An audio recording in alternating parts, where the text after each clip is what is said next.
She gave free soup to the lonely old woman every night at the diner. Just kindness, nothing more.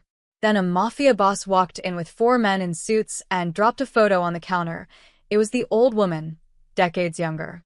"That's my mother," he said coldly. "She's supposed to be dead." The waitress had no idea the stranger she'd been protecting held secrets dangerous enough to destroy an empire, or that her kindness would pull her into a world she could never escape.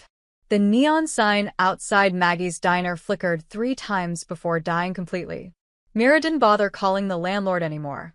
In this part of Brooklyn, things stayed broken.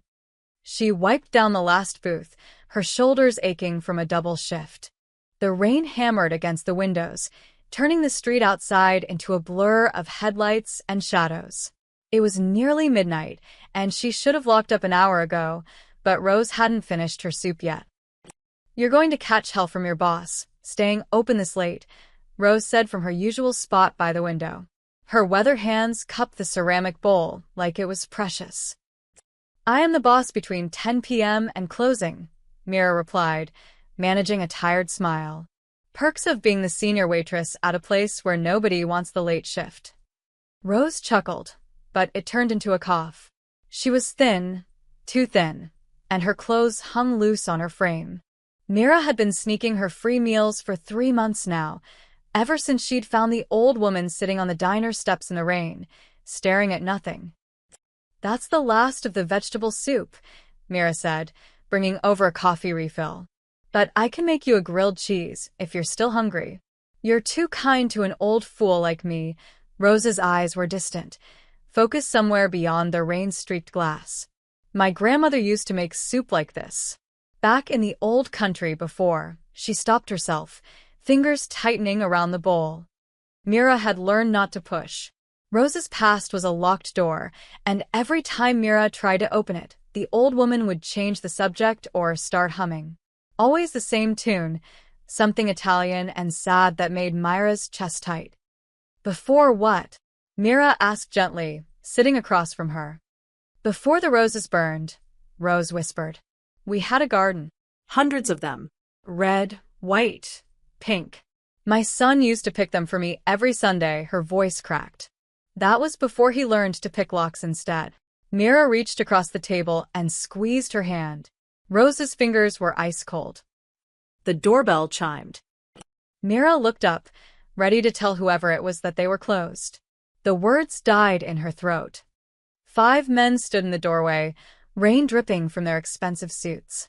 They didn't look like the usual late-night crowd. No construction workers, no cab drivers grabbing coffee. These men wore tailored wool and Italian leather. Their faces were hard, carved from the same cold stone as the city itself. The one in front was different from the others. Older, maybe 50, with silver threading through his dark hair. He had the kind of face that belonged on old Roman coins, proud, cruel, and completely still. When he looked at Mira, she felt like a bug under glass. "We're closed," Mira said, but her voice came out smaller than she intended. The man ignored her. His eyes swept the diner, over the cracked vinyl booths, the chipped Formica counter, the ancient jukebox in the corner. Then his gaze landed on Rose. The old woman had gone rigid, her coffee cup frozen halfway to her lips. "Gentlemen, please." Mira stood up, trying to put herself between them and Rose. "I said we're closed. You'll have to come back tomorrow." "Sit down." The silver-haired man's voice was quiet, but it cut through the diner like a blade. He wasn't making a suggestion. Mira didn't sit. 2 of the men moved past her, heading straight for Rose. The old woman tried to stand, but one of them, a thick-necked man with a scar splitting his eyebrow, put a hand on her shoulder and pushed her back down. "Don't touch her." Mira grabbed a coffee pot from the warmer, holding it like a weapon. Hot coffee sloshed over her hand, but she didn't let go. The silver-haired man finally looked at her, really looked at her. Something flickered in his expression. Surprise, maybe, or amusement. "You're brave," he said. "Stupid, but brave." He reached into his jacket. Myra's heart stopped. But he didn't pull out a gun. Instead, he produced a photograph, old and faded, and dropped it on the counter between them. Have you seen this woman? Mira stared at the photo. It showed a young woman, maybe 30, standing in front of a mansion. She wore an elegant dress and diamond earrings, her dark hair swept up in a classic style. She was beautiful, and she was smiling, but it was the same sad smile Rose wore when she thought no one was watching. I don't, Mira started. Look closer. She did. And her stomach dropped. It was Rose. Decades younger, a different life, but unmistakably her.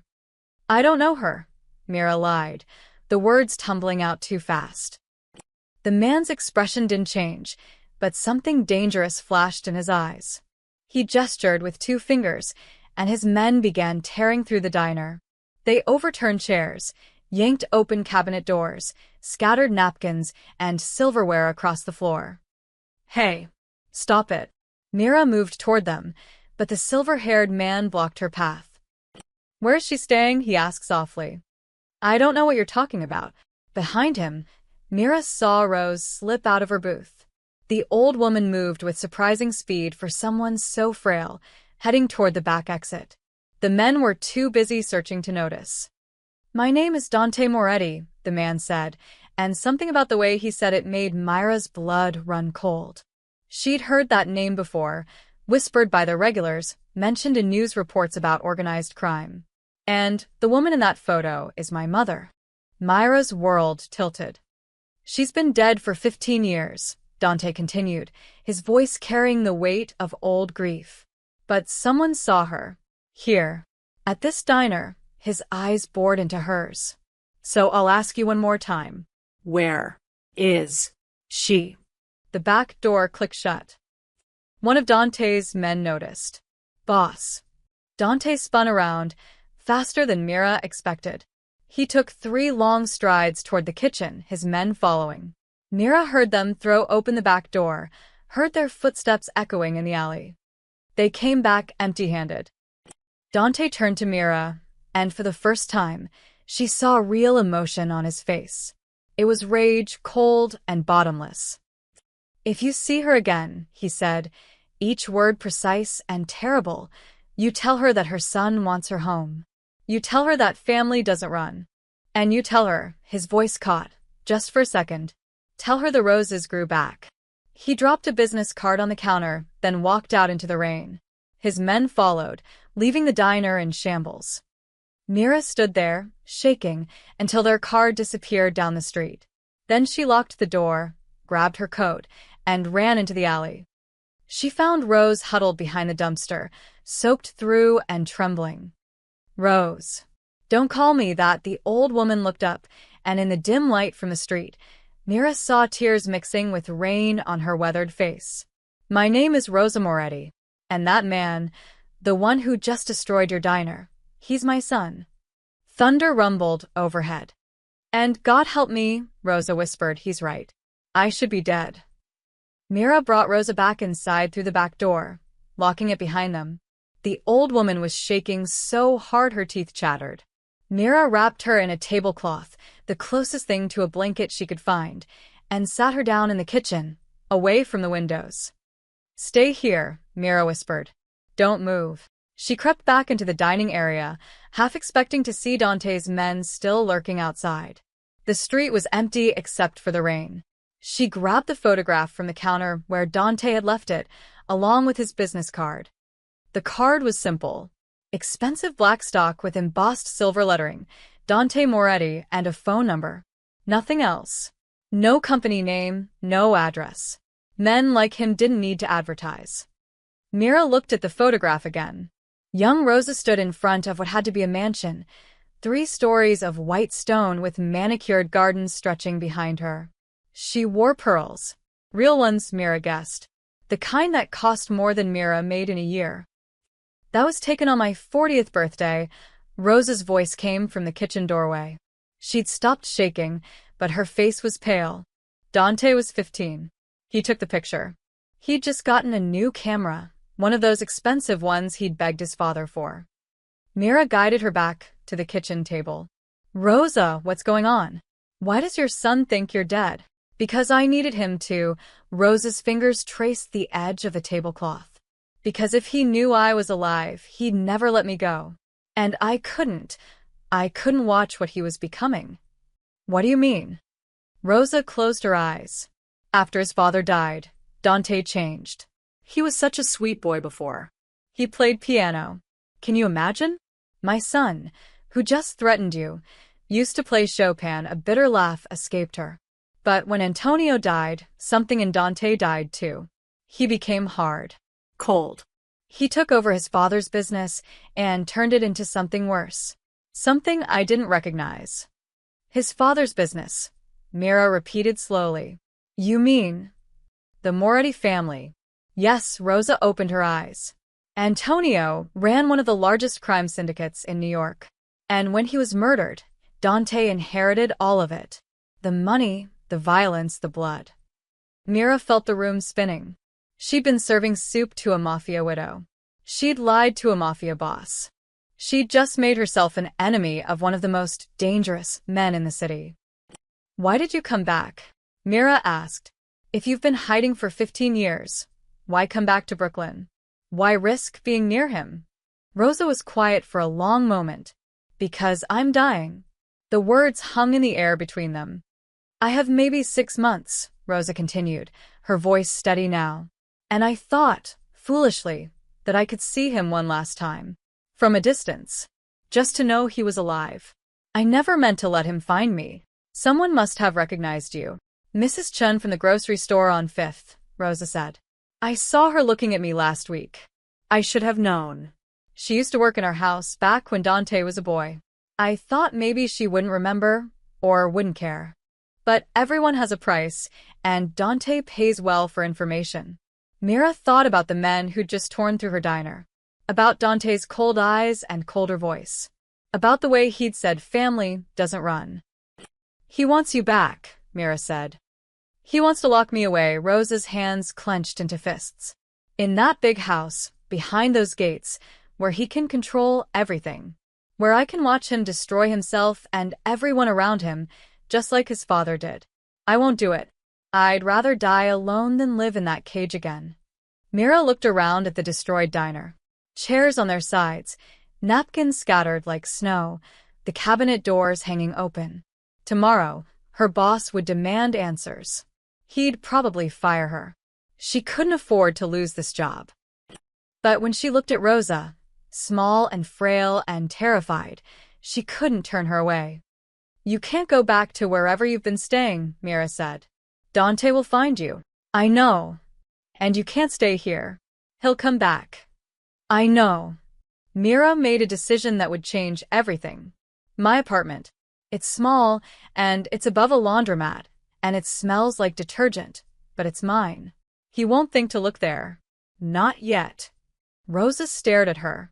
Why would you help me? You don't know me. You don't owe me anything. You're right, Mira said. But for 3 months, you've sat in that booth and kept me company on the worst shifts. You've hummed those songs when the diner was too quiet and I was too lonely. You made this place feel less empty. She picked up the photograph. And I don't care who your son is. Nobody should have to die alone. Rosa's eyes filled with tears. You have no idea what you're risking. Then tell me. Dante doesn't forgive. He doesn't forget. And he always gets what he wants. Outside, a car drove slowly past the diner. Mira watched its taillights disappear into the rain. Let him try, she said. They waited until 2 in the morning before leaving. Mira made Rosa wear her spare coat and a knit cap pulled low over her face. The rain had softened to a drizzle, but the streets were still slick and empty. Stay close to me, Mira whispered, locking the diner door behind them. And if you see any black cars, any men in suits, you tell me immediately. They moved quickly down the sidewalk, their footsteps echoing off the brick buildings. Myra's apartment was only 4 blocks away, but every shadow made her jump. Every car that passed felt like a threat. They were halfway there when Rosa suddenly grabbed Myra's arm. Wait, what? Someone's following us. Mira turned, her heart hammering. The street behind them was empty. No cars. No people. Just the glow of streetlights reflecting off wet pavement. I don't see anyone, Mira said. I can feel it. Rosa's grip tightened. When you live in fear long enough, you develop instincts. Someone's watching. Mira pulled her into the narrow gap between two buildings, barely an alley, more like a crack in the city. They pressed against the cold brick, hidden in shadow. 30 seconds later, a man walked past. He wore a dark jacket and moved slowly, his head turning as if searching for something. Or someone. Mira held her breath until he disappeared around the corner. One of Dante's? She whispered. Probably. He'll have people looking all night. Rosa's voice was steady despite her shaking hands. We should go. Now. Before he circles back.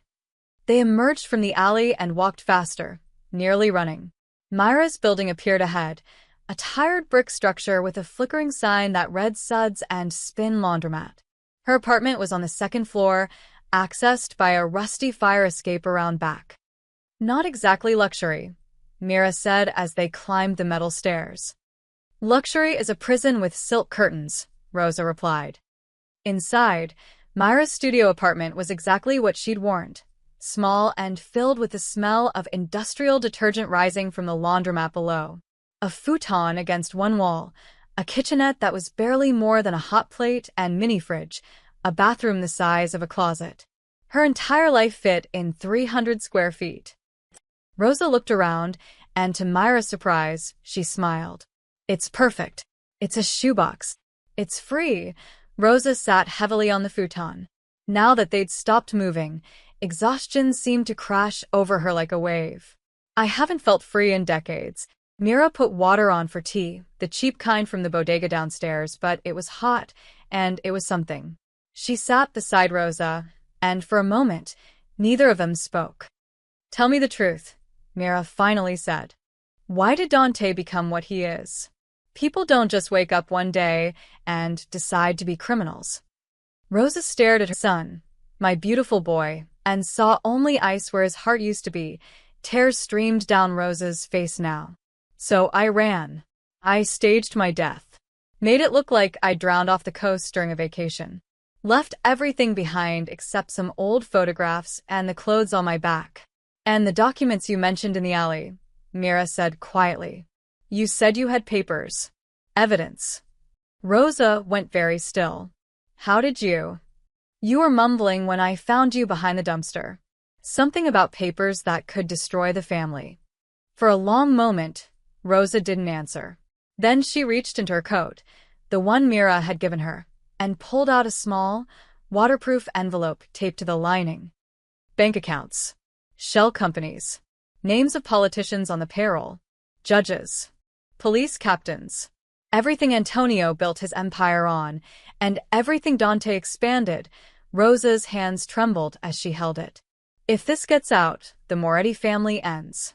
Not just Dante. All of them. Then why haven't you? Because he's still my son. Rosa's voice broke. And I'm still his mother, no matter what he's become. Morning came too quickly. Mira woke to sunlight streaming through the thin curtains and the rhythmic thump of washing machines below. Rosa was already awake, sitting at the small table by the window, staring out at the street. Did you sleep at all? Mira asked, rubbing her eyes. Old women don't need much sleep. We're too close to the final rest to practice for it. Rosa attempted a smile, but it didn't reach her eyes. Besides, I've spent 15 years sleeping with one eye open. Old habits. Mira made coffee, the real kind, not the instant stuff she usually settled for. If Rosa was dying, if these were her last months, then Mira would at least give her decent coffee. You should change, Rosa said suddenly. Put on something different from last night. If anyone saw us, they'll be looking for that blue jacket you were wearing. Mira hadn't even thought of that. Rosa had been running for 15 years. She'd learned to think 3 steps ahead. Mira pulled on jeans and a gray sweater, then tied her hair back. She looked different enough, she hoped. I need to make a phone call, Mira said. My boss is going to want to know why the diner looks like a tornado hit it. Don't tell him. I won't. I'll say it was a robbery. Random. Junkies looking for the register. Mira picked up her phone, then paused. Rosa, if Dante is as powerful as you say, won't he be able to track my phone? Find this address. Rosa nodded slowly. Eventually. He has people who can do that. But it takes time. We have maybe a day, maybe two, before he thinks to look into your life that deeply. Right now, he probably assumes you were just a bystander. Someone who happened to be there. Until he decides I wasn't. Until then, Mira made the call. Her boss, Frank, was furious about the mess, but believed her story about a robbery. He told her to take the day off while he dealt with the police report and insurance. She hung up, feeling guilty for lying, but knowing the truth would only put Frank in danger too. When she turned back, Rosa was pulling off her coat. As the fabric slipped from her shoulder, Mira saw it, a puckered scar, old and silver, about the size of a quarter. What happened? The words came out before Mira could stop them.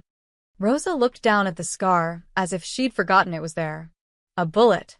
23 years ago. Who shot you? Antonio. My husband. Rosa said it matter-of-factly, like she was discussing the weather. It was an accident. Or maybe it wasn't. I've never been entirely sure. Mira sat down heavily. Your husband shot you. We were arguing. About the business. About Dante. About the kind of man Antonio was turning our son into. Rosa traced the scar with her fingers. Antonio kept a gun in his desk drawer. I grabbed it. I don't know why. I wasn't going to use it. I just wanted him to listen, to take me seriously for once. But he lunged for it, and it went off. Jesus, Rosa. The bullet went through my shoulder. Clean through. Antonio was horrified. I'd never seen him so scared. He got me to a doctor who owed him favors, someone who wouldn't report it. The doctor saved my life. Rosa pulled her coat back on, hiding the scar. But things were never the same after that. Antonio looked at me differently. Like I was dangerous. Like I was something to be controlled. Is that why you have the documents? Mira asked. As protection? Smart girl. Rosa's expression darkened. After I was shot, I realized I needed insurance. So I started copying things. Taking photographs of Antonio's ledgers. Recording conversations. It took me 5 years to compile everything, and he never knew. When he was murdered, I kept the documents hidden. I thought maybe I'd use them someday to bargain for Dante's soul. To force him out of the life. But you didn't. By the time I was ready, Dante was already too far gone. And I knew if I showed him those papers, if I threatened to expose everything his father built, he'd— Rosa's voice faltered. He'd see it as the ultimate betrayal. He might even kill you, Mira finished quietly. Rosa nodded. So, I ran instead. Took the documents with me as insurance, in case I was ever found. If anyone in the family tries to hurt me, if anything happens to me, those papers go to the FBI. I set up a dead man's switch with a lawyer years ago. Mira thought about Dante's face last night. The rage in his eyes when he realized his mother had slipped away. Does he know about the documents? I don't think so. Antonio kept me separate from the business. Dante probably assumes I knew nothing, that I was just the wife who looked pretty at parties and kept her mouth shut. Rosa laughed bitterly. Men like them always underestimate women. It's their greatest weakness.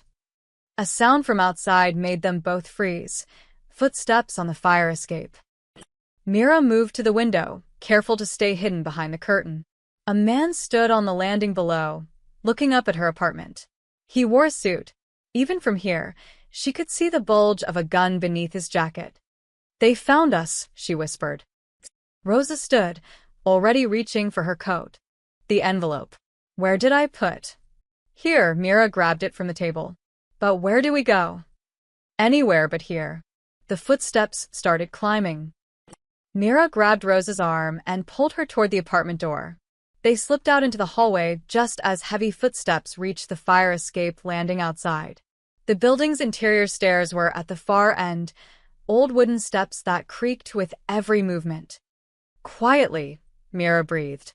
They descended as fast as they dared. Rosa's breathing labored. At the bottom, Mira pushed through the door that led into the laundromat. Mrs. Kim, the owner, looked up from folding towels. Mira? You okay? You look. Fine. Everything's fine, Mira called out, not stopping. They rushed through the front door and onto the street. Behind them, Mira heard a shout. The man had reached her apartment. Walk normally, Rosa instructed, her voice tight. Running attracts attention. They turned the corner, then another, zigzagging through the neighborhood. Myra's mind raced. They couldn't go to the diner. They couldn't stay at her apartment. Where else was there? I have a friend, Mira said suddenly. Ellie. He owns a garage outside the city, near Yonkers. He's good people. We could. Are you sure you want to involve someone else in this?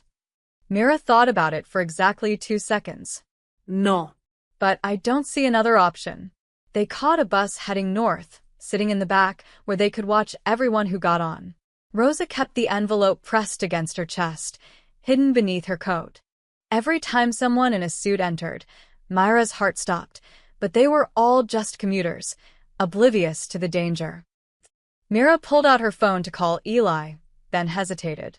Can they track this? If I make a call? Not instantly. But the call will leave a record. If Dante's people pull your phone logs later, they'll see it. Then they'll see it, Mira dialed. Eli picked up on the third ring. Mira? What's wrong? You never call this early. I need help. Big help. Can't explain over the phone, but can I come to the farmhouse? A pause. Eli had inherited a small property from his grandmother, an old farmhouse with a garage where he fixed cars on weekends. He'd offered to let Mira stay there once when her apartment had a bedbug scare. Yeah, of course. You okay? Not really. I'll explain when I get there. An hour, maybe less. I'll be waiting. She hung up and immediately turned off her phone, removing the battery like she'd seen in movies. Rosa watched with approval. Your friend. Can you trust him completely? Eli's the most honest person I know. He once drove 30 miles to return a wallet he found with $12 in it. Mira looked out the window as Brooklyn gave way to the Bronx. If I can't trust him, I can't trust anyone. They got off the bus in Yonkers and walked the last 2 miles to the farmhouse. It sat at the end of a long gravel driveway, surrounded by overgrown fields. The garage was a separate building, its bay doors open, revealing the skeleton of a vintage Mustang on jack stands. Eli emerged, wiping grease from his hands. He was tall and lean, with kind eyes and the patient demeanor of someone who spent his life solving mechanical puzzles. When he saw Myra's face, his expression shifted to concern. What happened? This is Rosa, Mira said. And we're in trouble. Inside the farmhouse, over coffee Eli insisted on making, Mira told him everything. She watched his face carefully. The shock when she mentioned Dante Moretti, the disbelief when she explained about Rosa's past, the growing worry as she described the men searching for them. So let me get this straight, Eli said slowly. You're hiding a mafia boss's mother. A mafia boss who thinks she's dead. And she has documents that could destroy his entire organization. That's about it, Mira confirmed. And you came here, to my grandmother's farmhouse, because you thought this was a good hiding place. I came here because you're the only person I know who won't call the cops or freak out or... I'm freaking out, Eli interrupted. I'm actively freaking out right now. I'm just doing it internally. Rosa spoke up, her voice quiet but firm. You should tell us to leave. This young woman made a foolish choice involving you. You have every right to protect yourself. Eli looked at Rosa, really looked at her. Saw the exhaustion in her face, the fear she was trying to hide, the resignation of someone who'd been running for too long. He sighed. My grandmother used to say that everyone deserves a place to rest their head, no questions asked. She took in foster kids, stray dogs, once even a raccoon that bit her. He stood up. You can stay in the upstairs bedroom. It's small, but the door locks from the inside. And there's a window that opens onto the garage roof if you need to leave quickly. Thank you, Rosa whispered. Don't thank me yet. If guys with guns show up, I'm terrible in a fight. I once got beat up by a vending machine. Despite everything, Mira almost smiled. That night, Myra's phone, now reassembled and turned on, rang from the kitchen counter. Unknown number. She stared at it, her stomach dropping. Answer it, Rosa said from the doorway. If you don't, they'll know you're hiding something. Mira picked up. Hello. A man's voice, smooth and cold. You shouldn't hide her. You don't know what you're protecting. The line went dead. Mira stared at the phone in her hand, her blood turning to ice. What did they say? Eli asked. They know. Myra's voice came out hollow. They know I have her. Rosa closed her eyes. Then we need to leave. Now. Wait, Eli held up a hand. If they knew exactly where you were, they'd already be here. That call was a fishing expedition. They're trying to scare you into moving, into making a mistake they can follow. He's right, Rosa said slowly. Dante's people are good, but they're not omniscient. Not yet. So what do we do? Mira asked. We stay put tonight, Eli decided. Tomorrow morning, we figure out next steps. But right now, everyone's exhausted, and exhausted people make bad decisions. He looked at Rosa. You should rest. You look like you're about to collapse. Rosa didn't argue. Mira helped her upstairs to the small bedroom. As Rosa settled onto the bed, Mira noticed her hands were trembling worse than before. Are you okay? Should I find you a doctor? No doctors. They ask questions. Rosa pulled a bottle of pills from her coat pocket. For the pain. The cancer's in my bones now. Some days are better than others. Mira felt a surge of anger, not at Rosa, but at the world. At Dante, for making his mother spend her final months running and hiding. At Antonio, for building an empire that destroyed his family. At the senseless cruelty of it all. Get some sleep, Mira said softly. I'll wake you if anything happens. Downstairs, Eli had locked all the doors and was checking the windows. I feel like I'm in a movie, he muttered. Except in movies, the mechanic doesn't die in the first act. You're not going to die. You don't know that. You don't know what these people are capable of. Actually, I do. Mira sank onto the couch. Rosa told me stories. About people who cross the Moretus. About what Dante does to anyone he considers a traitor. She looked up at Eli. I should have told you everything before dragging you into this. I'm sorry. Eli sat beside her. I'm a grown man who said yes. That's on me. He was quiet for a moment. Is she really worth all this? You barely know her. She's a dying woman who deserves peace. That has to be worth something. Even if it costs you everything? Mira didn't have an answer for that. They took turns keeping watch. Mira had the first shift, sitting by the window with a view of the driveway. The night was clear and cold, the stars bright above the fields. Every sound made her jump, an owl hooting, branches scraping the roof, the old house settling. Around 2 a.m, she saw them. Headlights, moving slowly up the long driveway. One car, then another behind it. They stopped before reaching the house, parking far enough away that their engines wouldn't be heard. Ugh. Mira hissed. They're here. Eli was up instantly, moving to the window. 4 men climbed out of the cars. No, 5. The 5th was unmistakable even in silhouette. Dante Moretti. Get Rosa, Eli said. Take her to the barn. There's a crawl space beneath the back wall. We used to hide there as kids. She can fit. What about you? I'm going to stall them. Act confused. Just a guy who fixes cars and minds his business. He pushed Mira toward the stairs. Go. Now. Mira ran upstairs and shook Rosa awake. They found us. We have to move. Rosa was alert immediately, years of survival instinct kicking in. They climbed out the bedroom window onto the garage roof, then slid down a drain pipe into the shadows behind the building. The barn was 50 feet away, across open ground. They ran, bent low, Rosa moving faster than Mira would have thought possible. Inside the barn, Mira found the crawl space exactly where Eli said, a gap between the foundation and the dirt floor, hidden behind old hay bales. Get in. Don't make a sound, no matter what you hear. Rosa grabbed Myra's hand. If they hurt that boy because of me. They won't. Eli can handle himself. Mira hoped that was true. Now hide. Rosa squeezed into the space. Mira piled hay bales in front of her, making it look undisturbed. Then she heard it, the front door of the farmhouse splintering open. Mira pressed herself against the barn wall, hidden in shadow, and watched through a gap in the boards. Inside the house, lights blazed on.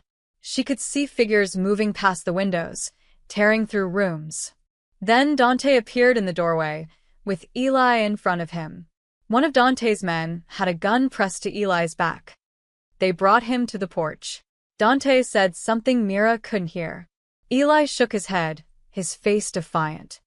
One of Dante's men hit him. Eli dropped to his knees.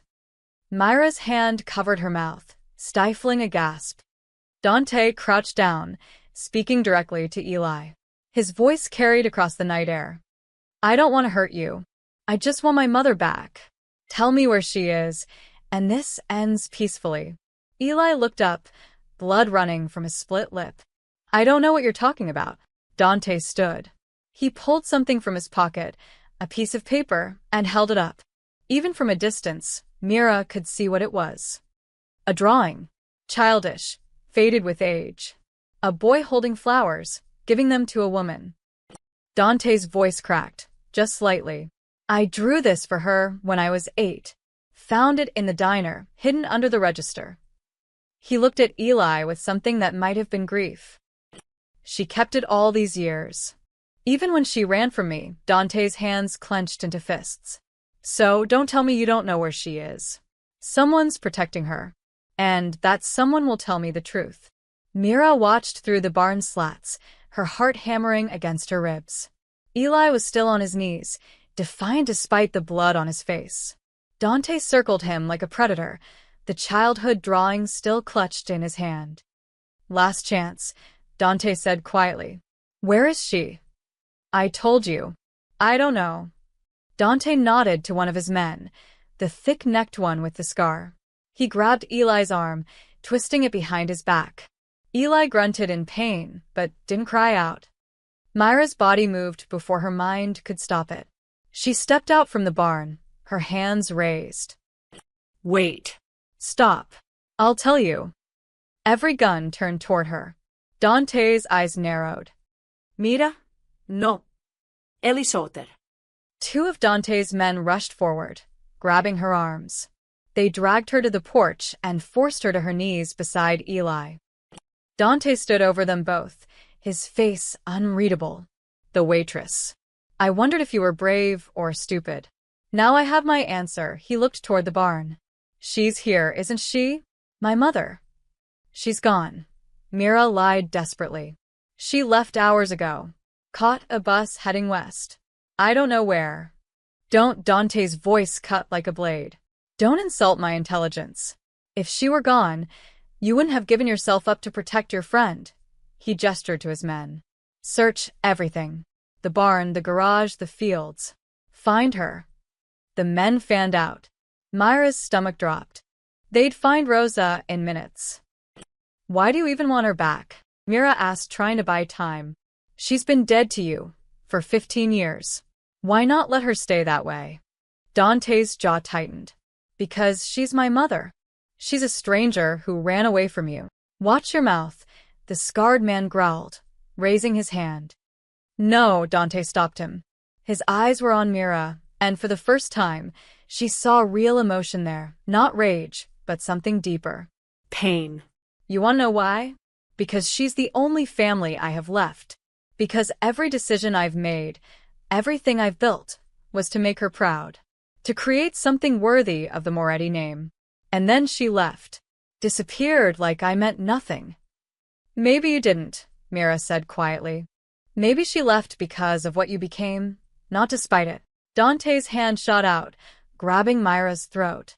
Not squeezing, just holding her there, his fingers ice cold. You know nothing about me. About my family. About what we've survived. Then tell me. Mira gasped. Tell me why a mother would fake her death to escape her own son. From the barn came a shout. Boss. We found something. Dante released Mira and walked toward the barn. Mira struggled against the men holding her, but they were too strong. She watched helplessly as Dante disappeared inside. 30 seconds later, he emerged. Rosa walked beside him, her head high despite her trembling hands. She looked like a queen being led to execution. Dante, she said. Just his name. Nothing else. He stared at her. In the porch light, Mira could see his face clearly. The shock, the anger, and underneath it all, the face of a boy who'd lost his mother. 15 years, Dante whispered. 15 years I thought you were dead. I mourned you. His voice broke. How could you do that to me? Because I couldn't watch you anymore, Rosa said, her voice steady. Couldn't watch you become him. Him. Your father. The words hung in the night air like a curse. Dante's expression hardened. My father was a great man. He built an empire. He provided for us, protected us. He was a monster, Rosa interrupted. And you know it. Deep down, you've always known it. But you worshipped him anyway, and when he died, you decided to become him. To honor his memory by becoming something even worse. I avenged him. Dante's voice rose. The people who killed him, they paid.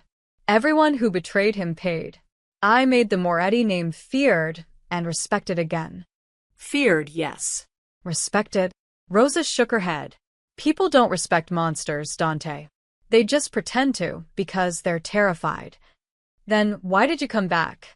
If I'm such a monster, why risk everything to be near me? Rosa's composure finally cracked. Tears streamed down her weathered face. Because I'm dying, and you're still my son. And I needed to see you one last time, even from a distance. Even knowing what you'd become. The silence that followed was deafening. Then Rosa spoke again, her voice barely a whisper. And because I need to tell you the truth. About your father's death. About what really happened that night. Dante went very still. What are you talking about? A rival gang killed him. Shot him in front of our house. No, Rosa closed her eyes. That's the story we told you. The story I let you believe because I thought, foolishly, it would spare you more pain. Mother, what are you saying? Rosa opened her eyes, and in them was a grief so deep it seemed bottomless. Your father wasn't murdered by enemies, Dante. He was killed by me. I pulled the trigger. I'm the one who shot Antonio Moretti. The night exploded into chaos. Dante lunged forward, his hands reaching for Rosa's throat. His men grabbed him, holding him back as he screamed, a sound of pure anguish that echoed across the fields. Mira watched in horror as everything shattered. It took 3 men to restrain Dante. He fought like a wild animal, his face twisted with rage and grief. Rosa stood perfectly still, accepting whatever violence might come, her confession hanging between them like a death sentence. Let me go, Dante roared. Let me. Boss, stop. The scarred man held him firmly. Not like this. Not here. Think. Slowly, Dante stopped struggling. His chest heaved, his eyes wild. When his men finally released him, he stood there shaking, staring at his mother like she was a ghost. You're lying, he said finally. This is some kind of trick. Some manipulation. It was an accident, Rosa said quietly. We were fighting. About you, actually. About the life your father was pulling you into. He kept a gun in his office and I grabbed it. Not to use it. Just to make him listen. But he tried to take it from me, and it went off. Dante shook his head violently. No. No, I found him. Outside the house. There were tire tracks. Witnesses said they saw a black sedan. Witnesses your father paid for, Rosa interrupted.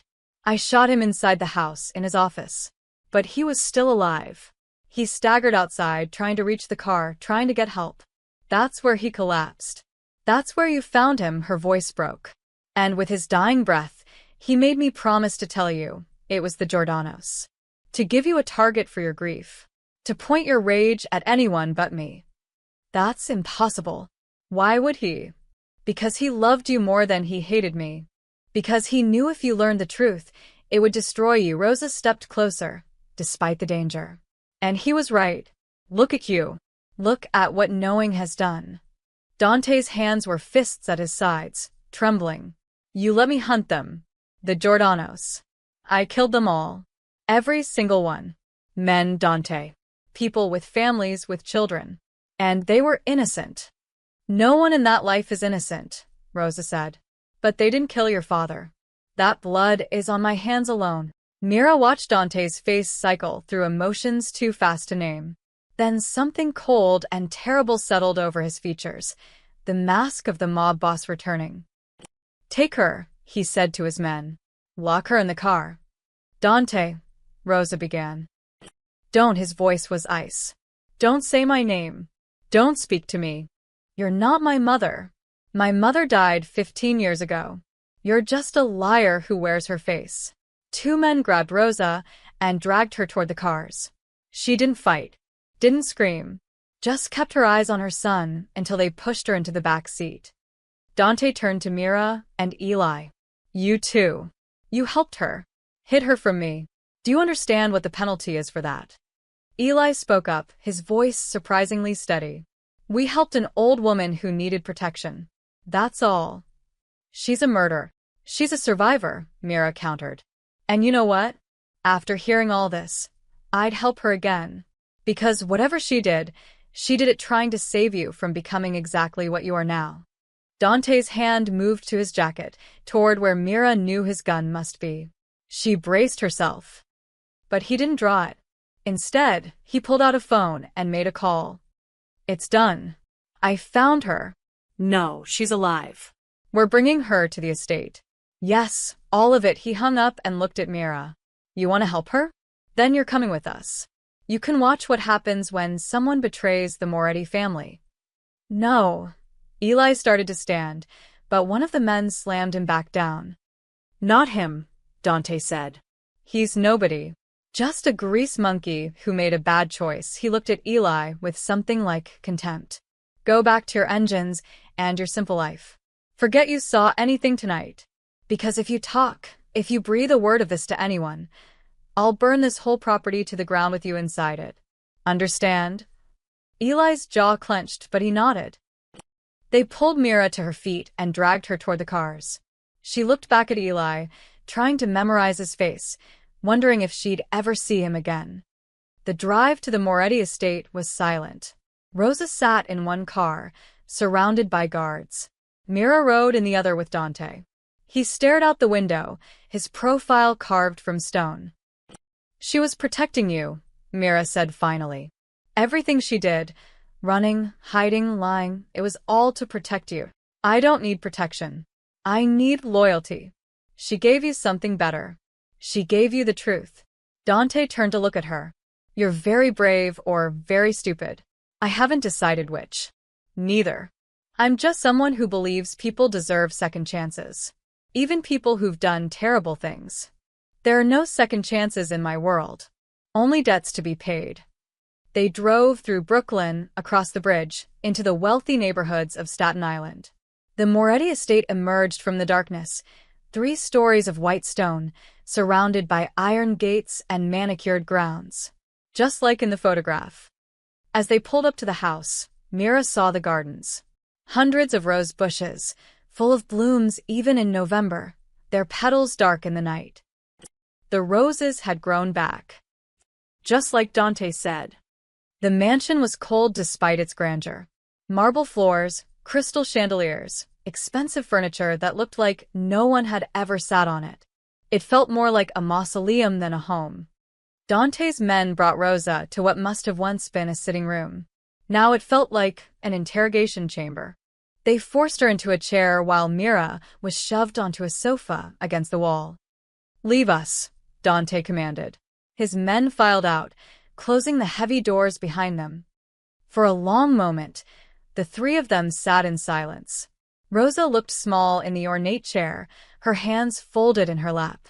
Dante paced like a caged animal. Say something, he finally demanded. Defend yourself. Tell me I misheard you. Tell me it's all some elaborate lie. I can't, Rosa said quietly. Because it's true. All of it. Why? The word came out broken. Why would you kill him? He gave you everything. This house, money, security. He gave me a prison. Rosa's voice strengthened. And he was pulling you into it stone by stone. You were 17, Dante.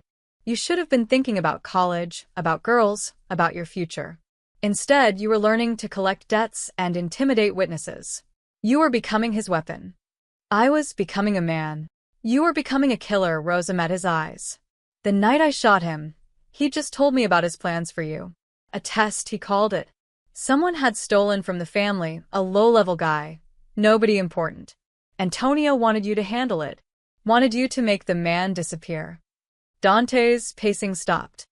You were going to do it, Rosa continued. I saw it in your eyes at dinner that night. You were excited. Proud that your father trusted you with something so important. And I realized, her voice cracked. I realized I was losing you. That if I didn't stop it right then, you'd be lost forever. So you killed him.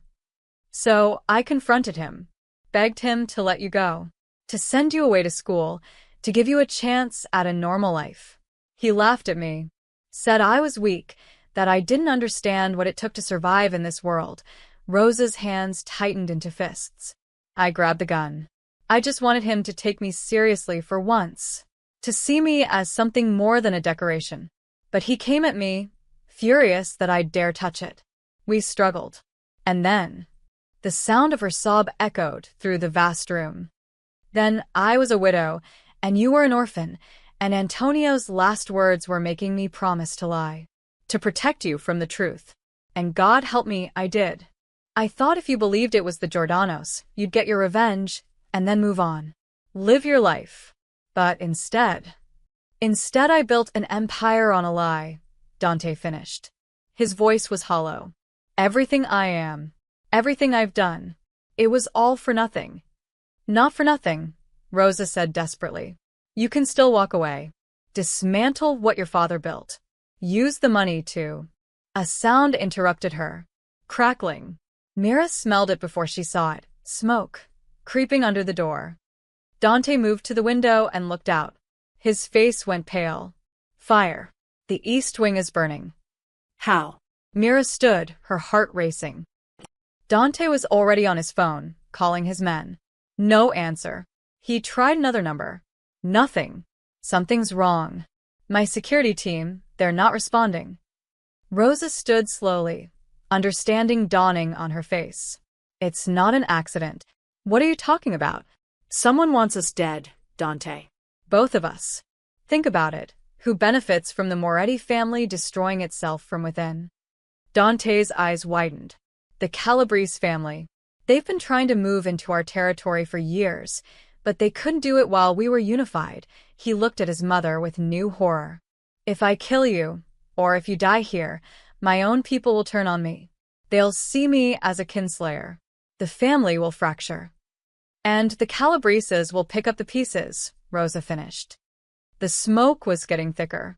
Mira could hear the fire now, crackling somewhere close. Dante ran to the door and tried it, locked from the outside. He slammed his shoulder against it, but it didn't budge. We're trapped. There has to be another way out, Mira said, looking around desperately. The windows were tall but barred, decorative iron that had become a cage. Rosa moved to the far wall, running her hands along the paneling. Antonio had secret passages, in case he needed to escape quickly. There's one here somewhere. I remember watching them install it. She pressed different sections of the wall. Nothing happened. The smoke was filling the room now, burning Myra's lungs. Hurry! Dante joined her, searching frantically. Mira dropped to her knees, looking under furniture, along baseboards. Her fingers found a small indentation in the floor beneath a bookshelf. She pressed it. A section of wall swung inward, revealing darkness beyond. Here! Mira shouted. They rushed through the opening. Behind them, flames burst through the door they'd been locked behind, consuming the sitting room in seconds. The passage was narrow and pitch black. They felt their way along, Dante in front, Rosa in the middle, Mira bringing up the rear. The passage sloped downward, leading beneath the house. Behind them they heard voices, shouting, and then gunfire. They're in a house, Dante said grimly. The Calabreses. They're making sure no one gets out alive. Where does this tunnel lead? Mira asked. If I remember right, Rosa said, breathing hard, it comes out in the gardens, near the old groundskeeper's cottage. They moved faster, the sound of destruction following them through the darkness. The tunnel ended at a wooden door, swollen with age and moisture. Dante threw his shoulder against it once, twice, 3 times before it burst open. They stumbled out into the cold night air, into the rose garden. Behind them, the mansion was an inferno. Flames licked from every window, and the sound of breaking glass punctuated the roar of fire. Dark figures moved around the perimeter, men with guns, ensuring no one escaped. This way, Rosa led them deeper into the garden, where the roses grew wild and untamed. The thorns caught at their clothes, but the dense foliage provided cover. They crouched behind a marble fountain, watching the chaos. Dante pulled out his phone, miraculously still working, and tried calling his men again. This time, someone answered. Marco? Where the hell are you? Dante listened, his face darkening. What do you mean half the crew is dead? Who? His jaw clenched. Luca. That bastard. He hung up and looked at Rosa. Luca Marino. One of my captains. He's been working with the Calabreses. Set the fire, killed my security team, locked us in that room. Dante's voice shook with rage. I trusted him. His father served mine. I thought. You thought loyalty was inherited, Rosa said quietly. But it never is. It's earned, and it can be bought. Gunshots erupted near the house. Mira flinched, pressing closer to the fountain. We need to move, Dante said. The groundskeeper's cottage. If we can reach it, there are vehicles there. Wait, Mira grabbed his arm. Before we run again, before anything else happens, you two need to talk. Really talk. Because if we survive tonight, if we get out of here, this might be your only chance. This isn't the time, Dante started. When is the time? Mira demanded. Your mother is dying. She has months, maybe less. And you've spent 15 years hating her ghost. Now she's here, she's real, and the truth is out. So talk to her. Because tomorrow isn't promised to any of us. Dante looked at his mother. In the firelight, Mira could see the war on his face, rage battling with grief, hatred fighting against love. Why didn't you take me with you? He asked finally, his voice barely above a whisper. When you ran. Why leave me behind? Rosa's eyes filled with tears. Because you would have followed me out of obligation, not choice. And you would have resented me forever.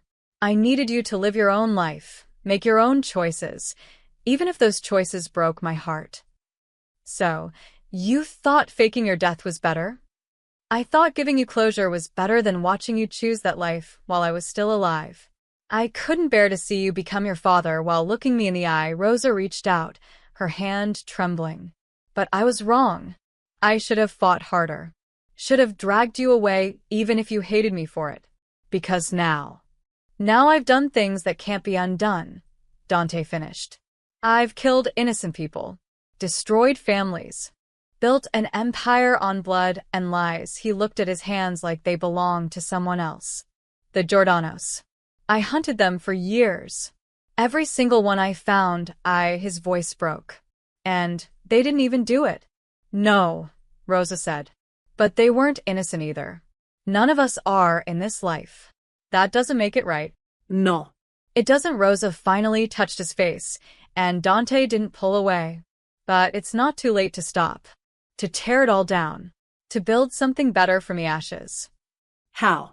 Dante looked at the burning mansion, his empire, his legacy, everything his father built. How do I come back from what I've become? The same way I did. One day at a time. One choice at a time.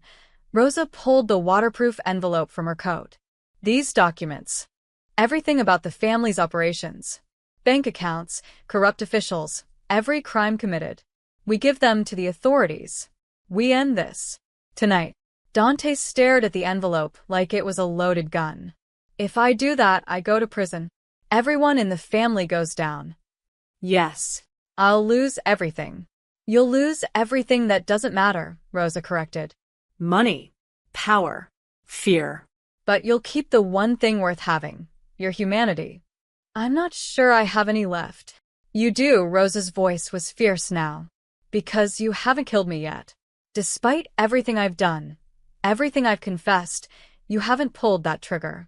That means something. That means there's still hope. More gunfire, closer now.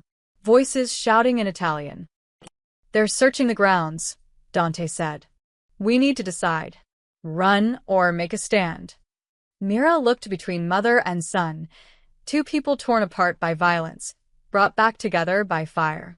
There's a third option. We get to the cottage, use those vehicles to escape, and then we go to the FBI. We give them everything. We end this war before more people die. The Calabreses will hunt us, Dante said. Let them, Rosa replied. But they'll be hunting ghosts. We'll disappear. All of us. Start over somewhere they'll never find us. Dante looked at the envelope in his mother's hands. Then at the burning mansion. Then at Rosa's face, weathered, worn, but still his mother. Okay, he said quietly. Let's burn it all down. They moved toward the cottage, but they weren't alone. A figure stepped from the shadows, gun raised. Luca Marino smiled. Going somewhere, boss. Luca wasn't alone. 3 more men emerged from the darkness, surrounding them. All had guns drawn. All wore the cold expressions of men who'd already committed to murder. Luca, Dante's voice was deadly calm. I should have seen it. You've been too ambitious lately. Too eager. You're getting soft, boss. Luca's smile didn't reach his eyes. Bringing your dead mother back from the grave? Dragging a waitress into family business? The old Dante would have put bullets in both of them and moved on. The old Dante trusted you. The old Dante was a fool. Luca gestured with his gun. The envelope. Give it to me. Then, maybe I'll make this quick. Rosa clutched the documents tighter. These aren't for you. They're for whoever's smart enough to take them. The Calabreses are offering me a fortune for those papers. With them, they can blackmail half the city, take over everything the Morettas built. Luca's eyes gleamed with greed. And I'll be their partner. Not some underboss taking orders. An equal. You'll be their puppet, Dante said. The Calabreses don't share power. They'll use you until you're no longer useful, then put you in the ground. We'll see. Luca took a step closer. Last chance. The envelope. Now. Myra's mind raced. For armed men. No weapons. No backup. The cottage was still 30 feet away, and even if they reached it, they'd be cut down before they could get inside. But then she remembered. The envelope wasn't the only leverage they had. You want these documents? Mira called out, surprising everyone. Fine. But you should know what's in them. Every crime the Moretti family ever committed, including the ones you helped with, Luca. Luca's smile faltered slightly. Bank fraud, racketeering, murder. Mira continued, her voice growing stronger. Your name is all over these papers, isn't it? Because you weren't just following orders. You were skimming, taking your cut from every operation. Shut up, Luca snapped. The Calabreses don't know that part, do they? Mira pressed. They think they're getting leverage over the Morettas. But these documents would destroy you too. The second they read them, you're a liability. One of Luca's men shifted uncomfortably. Doubt flickered across his face. She's lying, Luca said quickly. Am I? Rosa spoke up. Antonio kept detailed records of everything. Every soldier, every captain, every penny that moved through the organization. If you've been stealing, it's in here. And the Calabreses will know exactly how much you can't be trusted. Luca's composure cracked. It doesn't matter. You're all dead anyway. The envelope comes with me, and nobody lives to tell the story differently. Then you'll never know what else is in here, Dante said quietly. Bank accounts. Offshore funds. Antonio's emergency reserves. Money even I don't know about. Money you could disappear with. Start fresh somewhere the Calabreses would never find you. Greed and fear warred on Luca's face. Or, Dante continued, you can kill us all, Hand those documents over and hope the Calabreses let you live long enough to spend their money. The standoff held for 3 heartbeats. Then the cottage exploded. The blast knocked everyone to the ground. Myra's ears rang, her vision swimming. Through the smoke and chaos, she saw figures running toward them, more men, more guns. The Calabreses had found them. Gunfire erupted. Luca and his men returned fire, momentarily forgetting about their prisoners. Dante grabbed Rosa and pulled her behind the fountain. Mira scrambled after them, her heart hammering. "We need to move," Dante shouted over the gunfire. "Through the east garden, there's a service gate." "I can't." Rosa was breathing hard, clutching her chest.